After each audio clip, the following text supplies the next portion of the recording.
Hi everyone, today I wanna cover the latest news of the russo-ukrainian war. Today we got lots of updates that I wanna share with you.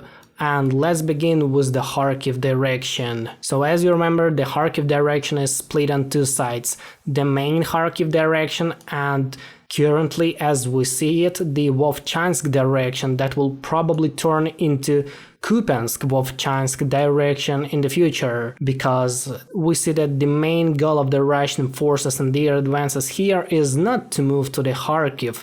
No, the main goal of Russian forces here is to advance further to Kupiansk, and probably Russians will launch additional attacks from the Belgorod region to the Kharkiv Oblast, and then they will unite the front line from Kupiansk to Vovchansk, and that's gonna be the regaining of positions of the Russian forces of 2022, with the further advancements and further goals to capture the city Izium in the south of the Kharkiv Oblast, to make the further advancements in the Donbas region, because without it, it can't be possible to done. Coming back to Kharkiv region, previously Ukrainians have liberated this small piece of area near village of Zilene, so now it's under the Ukrainian control.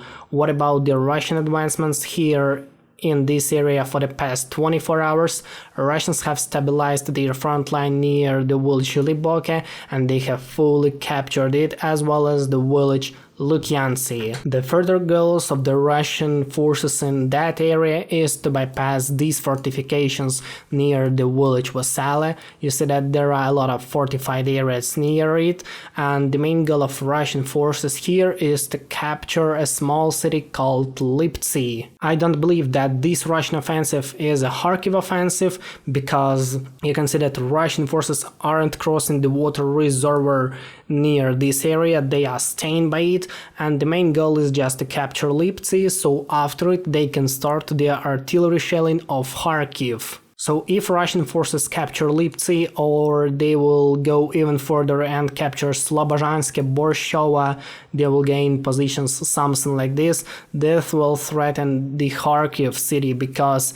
they will start the artillery shelling of city, and the northern and northeastern part of the city will be destroyed by the Russian artillery. Remember that Kharkiv is the second largest city of Ukraine, with the pre-war population around 1.2 or 1.3 million people living in the area of this city. And imagine how many forces does Russia need just to enter the city and at least capture a part of it, at least the northern part of the city. In my opinion, if Russians wanted to capture the city, they would have a larger group of forces in the Belgorod region, and they would launch their offensive not only from the eastern side of this water reservoir, but also they would launch their offensive on Kazachia Lopan, Udi, Alexandria, and they would take the city in the close, so the attack would be made from the two sides, or they would even cross their supply lines with Sumy to Poltava,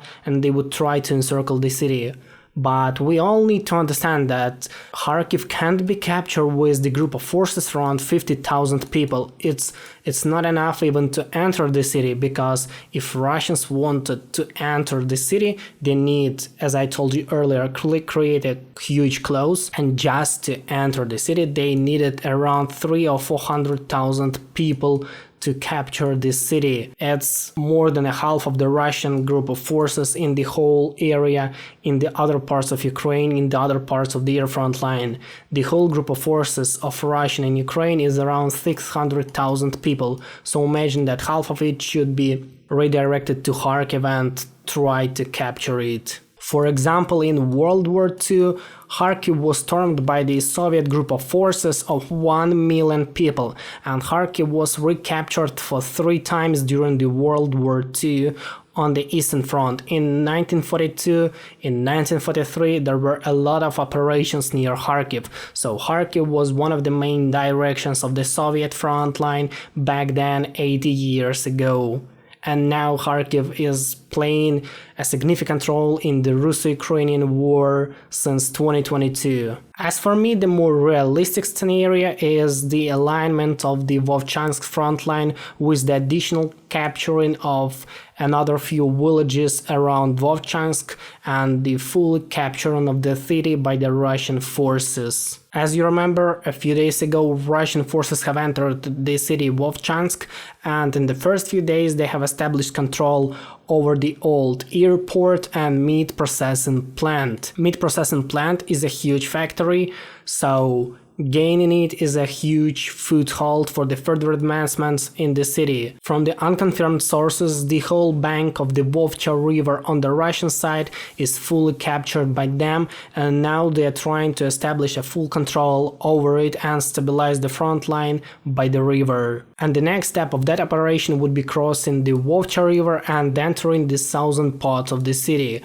which is also under the huge artillery shelling from the Russian side. In my opinion, it will take just a few more days to cross the Vovcha river, capture the nearest villages such as Vovchansky Hutory, Pokolyanne, Prilipivka, Sinelnikove, and later Russian forces will establish a full control over the city of Vovchansk, and on that line they will stabilize the whole front line, and the further advancements will be stopped near that line, or probably they will bypass some fortified areas near the city, and then the whole advancing operation will be stopped. Previously, head of Ukrainian intelligence Kirill Budanov told that it's just a small operation near Kharkiv city and there will be no further advancements after capturing Vovchansk and the pre-border area in that area, because the main offensive of Russian forces will be launched on Sumy, and Russian forces are trying to take all the reserves, all the available forces of Ukrainians, so they can take them to the front lines that Russia wants to open and then fight right here, but not in the main front line. On 13th of May, Kirill Budanov told us that there are only 3 days left before the Russian attack on Sumy, so that means that there is only 1 day left, and probably tomorrow we will see a full-scale invasion in Sumy Oblast with the probability of capturing Sumy city. Okay, we need to understand that Sumy is the capital of this region with the pre-war population around 250,000 people. It's not so much, especially comparing to Kharkiv city, whose population is more than 1.2 million people, so capturing Sumy it's not a huge problem. Plus the Russian forces are continuing the artillery shelling of the Sumy region of all pre-border area, so that means that in a few days the invasion in Sumy area is inevitable. On Kupiansk direction we've got no significant changes. Ukrainians have fully stabilized the front line and it isn't moving at all. Russians are trying to gain some positions near Tabaivka and Kislivka-Kotlярivka. They are trying to push closer to Pishani to gain better positions on the front line, but that's all. We see no significant changes right here. The same is happening with the Donetsk area, except the Krasnohorivka, where Russians are trying to fully capture the city and establishing a full control of it, so the western area of Donetsk will be secured. Ocheretine front line is staying the same. It was previously really active comparing to all front lines that we have, but now it is fully stabilized. Russian forces are regrouping here, they are resupplying forces and probably are waiting for the further advancements, for the further comments of establishing a control over the next area on the west. For the past 24 hours there are no significant changes in Novomikhailivka area as well as near Velika Novosilka area. Everything is staying the same. But a really interesting news we've got here near Robotyne, a well-known village after the Ukrainian counteroffensive in 2023. In summer 2023, Ukrainian forces have liberated this village from which they wanted to go further and capture Tokmak and then go to the Azov area to capture Berdyansk and to divide the Russian group of forces in Ukraine in two sides, the western one and the eastern one, but their counteroffensive has stopped near that village. Also, they tried to enter Novoprokopivka and they wanted to force the Surovikin's front line, which you can actually see right here, but they didn't reach it and they were stopped even before it near the village of Robotyne and Verbove. The recapturing of Robotyne, that was officially confirmed by the Russian Ministry of Defense, is an important reputational damage to Ukraine because it was one of the main successes of Ukrainians and now it's gone.